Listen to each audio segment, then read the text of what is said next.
त्र्यम्बकं यजामहे सुगन्धिं पुष्टिवर्धनम्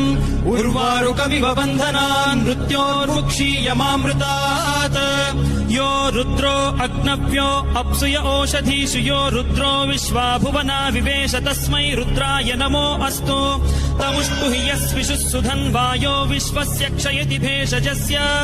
यक्ष्वा महे मनसाय रुद्रन्नमोभिर्देवमसुरं दुवस्य अयं मे हस्तो भगवानयं मे भगवत्तरः अयं मे विश्वभेषजोऽयं शिवाभिमर्शनः ये ते सहस्रमयुतं पाशां मृत्यो मर्त्याय हन्तवे तान् यज्ञस्य मायया सर्वान् वयजामहे मृत्यवे स्वाहा मृत्यवे स्वाहा ॐ नमो भगवते रुद्राय विष्णवे मृत्युर्मे